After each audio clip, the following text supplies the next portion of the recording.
Muy bien, vamos a ver el tema de proyección horizontal. Supongan un cañón que dispara una bala desde una posición elevada, un acantilado, un risco, de tal manera que la trayectoria que sigue la bala inicialmente es una trayectoria horizontal. Es decir, el cañón no tiene ninguna inclinación, no está disparando ni ligeramente hacia arriba ni hacia abajo, solo está disparando hacia adelante. ¿Pueden imaginar qué trayectoria seguiría la bala? Pues sí, ¿verdad? Como que se antoja que ya no es un fenómeno tan sencillo como los que hemos analizado anteriormente, porque todos los tipos de trayectoria que hemos estudiado hasta este momento han sido movimientos rectilíneos. Aún el tiro vertical es rectilíneo, ¿verdad? La caída libre, el movimiento rectilíneo uniforme, el rectilíneo uniformemente acelerado, entonces como que se siente que este problema sería un poco más complejo. Bueno, ¿qué tendría en común? ¿Qué tendría de característica esa bala que se disparó desde ese risco? O tal vez consideren también la siguiente situación, una bola de boliche que estaba rodando. Y bueno, por cierto, en la bala de cañón que se disparó, quiero que por el momento nos concentremos en esta parte, ¿verdad? En esta parte. Después describo qué tienen que ver las otras esferas que se ven ahí en la figura, ¿no? Entonces, ¿qué tendría en común eso con una bola de boliche que ruedas por una mesa y luego a partir de que la bola de boliche llega al final de la mesa y empieza a caer, o la trayectoria que seguiría, digamos, una bomba que se deja caer desde un avión que está volando en el momento en el que se deja caer en dirección horizontal? Todas esas trayectorias tendrían las mismas características y a la característica que describiría esa trayectoria se le llama proyección horizontal. En algunos libros también le llaman tiro horizontal, también se le llama de esa manera, ¿verdad?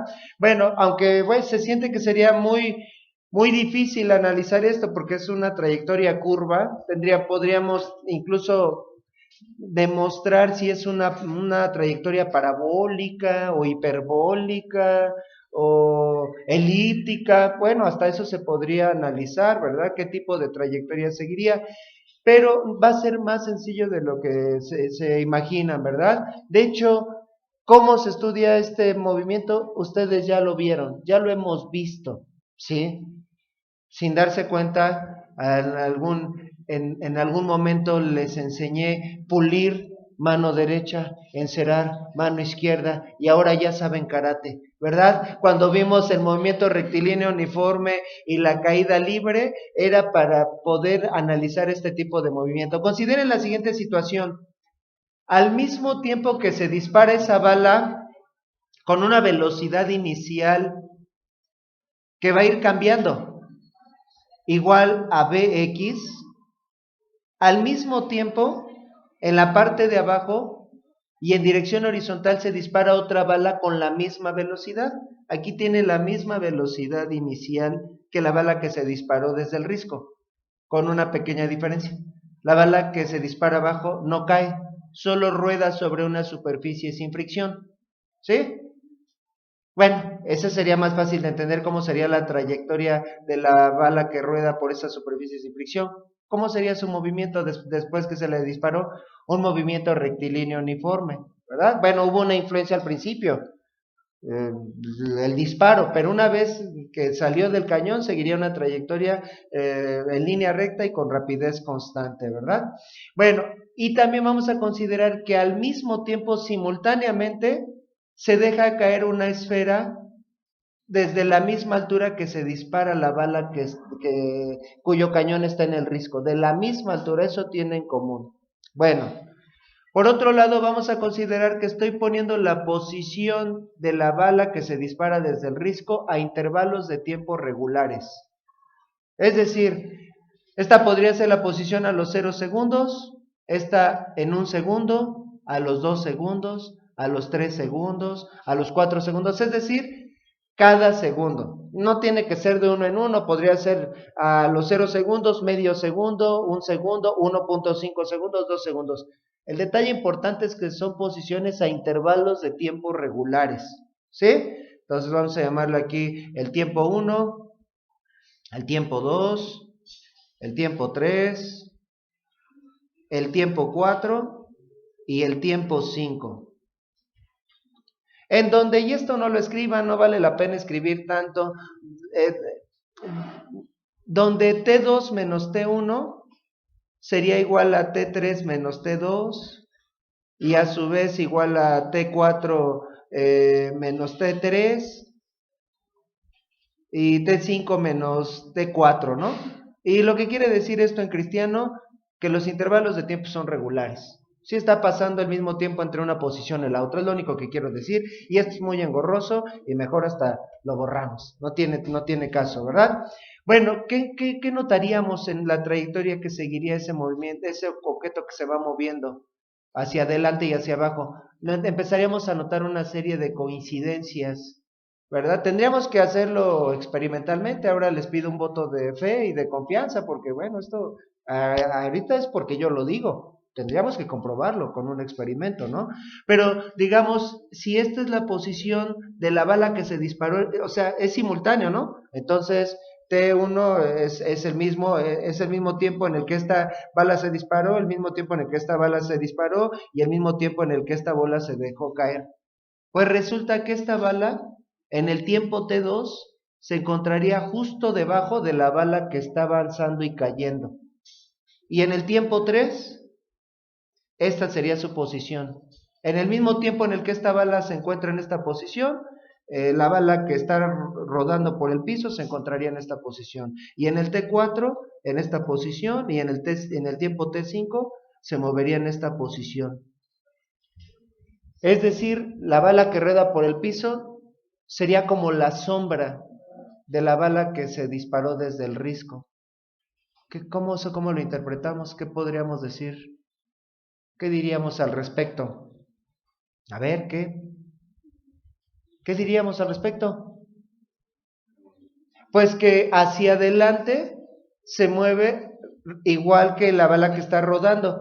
En otras palabras, va avanzando hacia adelante de tal manera que recorre horizontalmente distancias iguales en tiempos iguales. Hacia adelante se mueve como si fuera un movimiento rectilíneo uniforme.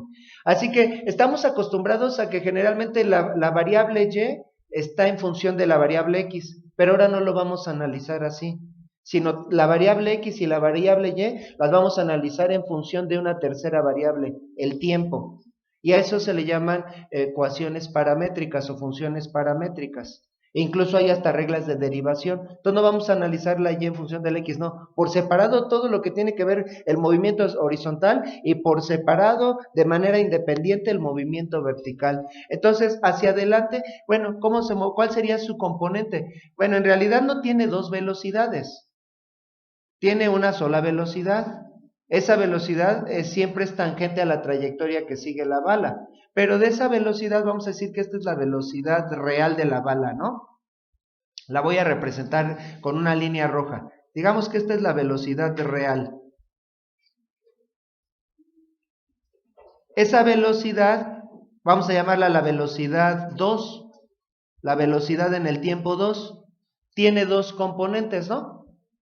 Se está moviendo hacia abajo y hacia la derecha la bala, pero tiene dos componentes esa velocidad. Podríamos encontrar la componente por el método de las componentes por el método, bueno, descomponiendo, como sea.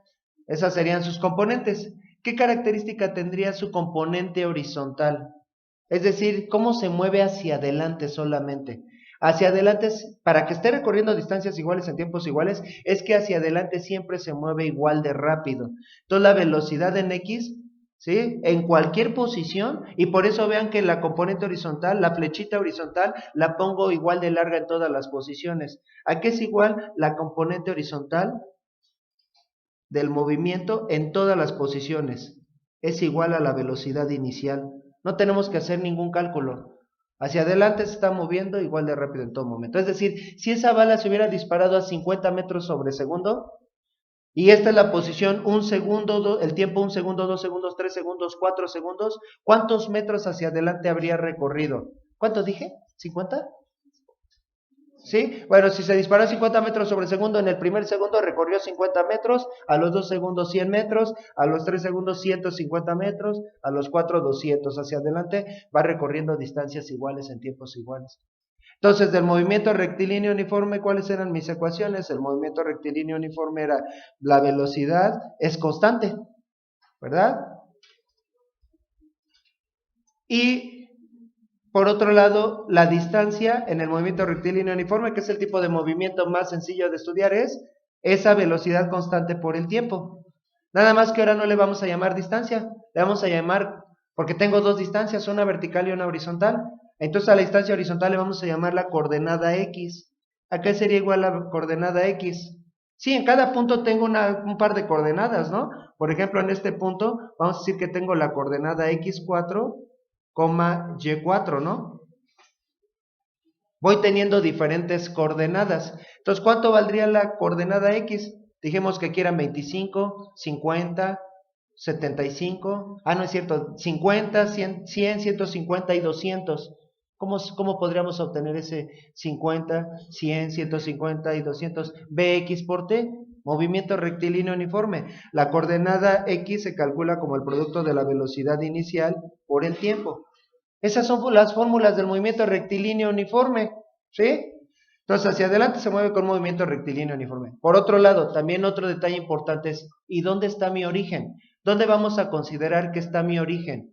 Vamos a considerar que mi origen está justo donde la bala empezó a caer. La que estamos estudiando es la que se disparó desde el risco, ¿sí? Entonces, el origen estaría, el eje X abriría aquí, ¿verdad? Aquí estaría el eje X, desde donde empezó a caer.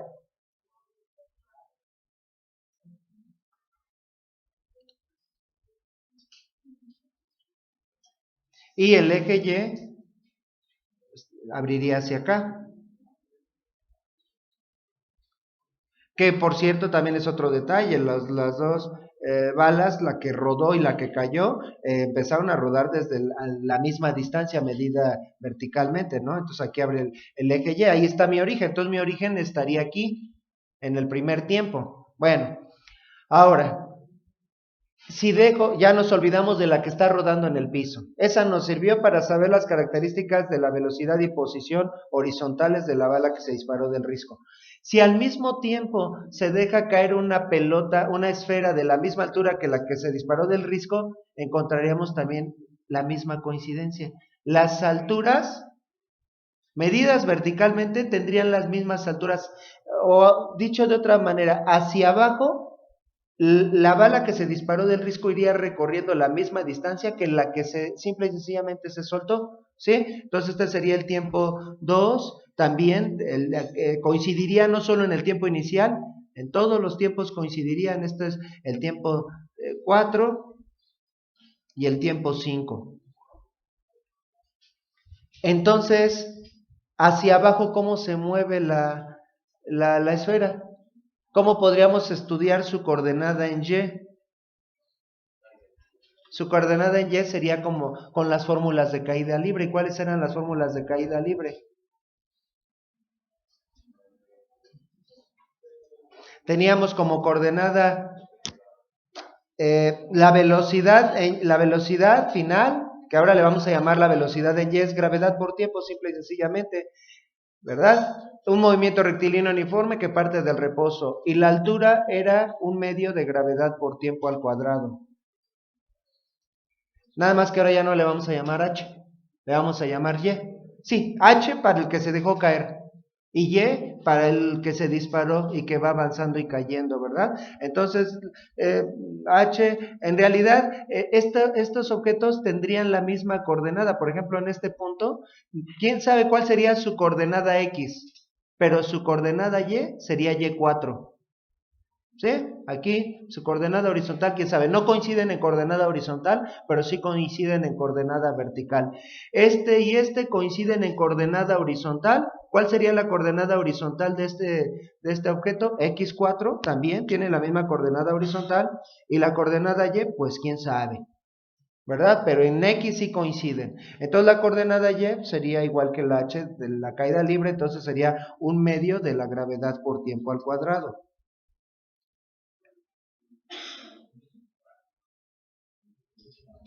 ¿Verdad?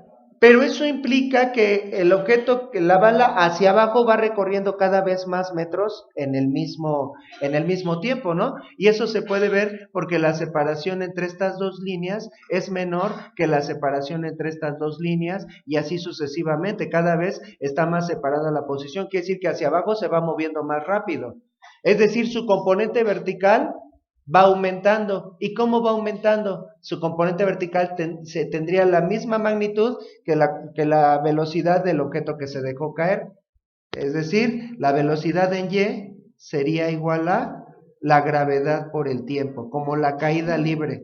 Entonces, en pocas palabras y en resumen, un objeto en proyección horizontal se mueve hacia adelante con movimiento rectilíneo uniforme, con las características del movimiento rectilíneo uniforme, y hacia abajo con las características de la caída libre. Esas serían mis fórmulas de la proyección horizontal, una combinación de movimientos, y eso es a lo que le llamamos las ecuaciones paramétricas. Entonces, eso también implica un detalle interesante. ¿Qué es lo que determina en cuántos segundos chocaría esa bala con el piso? ¿De qué depende en cuántos segundos choca con el piso esa bala? Y bueno, de la altura, aquí me dijeron de la velocidad inicial, acá de la altura y de la velocidad inicial. Bueno, imagínense que esa es la trayectoria que seguiría la bala y que se dispara a 50 metros sobre segundo. Y esta sería su posición a los 4 segundos, recorrió 200 metros hacia adelante. ¿Sí? ¿Cuál llegaría más rápido al piso? Y supongamos que aquí está el piso, ¿verdad? ¿Esa bala o una que se dispara a 100 metros sobre segundo? ¿Cuál llegaría más rápido al piso? Tardarían lo mismo. Lo que determina en cuánto tiempo llega al piso no es qué tan rápido se movía la bala al principio, solo de qué altura, porque dijimos que esa bala se va a ir moviendo hacia abajo exactamente igual que la bala que se dejó caer. Así que lo único que determina el tiempo en el que llega al piso es la altura. Y eso también me lleva también a una situación que pasigue, como que el sentido común le cuesta trabajo aceptarlo. Imagínense que en un campo muy abierto, en el desierto, en el mar, disparamos una bala al mismo tiempo que dejamos caer una moneda. ¿Cuál llegaría primero al piso? Aunque va en contra de nuestro sentido común, llegarían al piso al mismo tiempo, ¿verdad?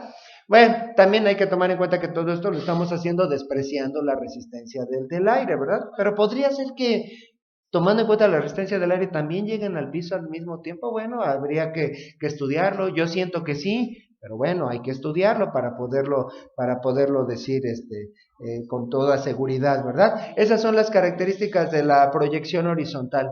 Bueno, pues ahora vamos a resolver ejercicios tomando en cuenta esas 4 fórmulas o ecuaciones paramétricas. Bueno, por cierto, también se me olvidaba mencionar, ¿y qué pasa con la componente vertical? ¿Qué va a pasar? La componente horizontal es constante, ¿sí? Todo el tiempo se mueve igual de rápido hacia adelante, pero hacia abajo cada vez más rápido. Y entonces, ¿qué notan de la componente vertical que está representado por la flecha que apunta hacia abajo? Va siendo cada vez más grande, más larga, ¿verdad? Al principio no tiene componente vertical, solo se mueve hacia adelante, no se mueve hacia abajo. Entonces, si va creciendo la componente vertical, pero la componente horizontal es igual de larga, ¿qué podríamos decir de la resultante? ¿Qué va a pasar con el ángulo medido desde la horizontal? Para poder encontrar la resultante, pues tendríamos que hacer paralelogramos en cada posición, ¿verdad? ¿Qué va pasando con los paralelogramos? Son igual de anchos, pero cada vez más altos. Se va acercando cada vez más a la horizontal, a la vertical, ¿verdad? Va cambiando el ángulo. Entonces, si yo trazo la resultante en todos los puntos,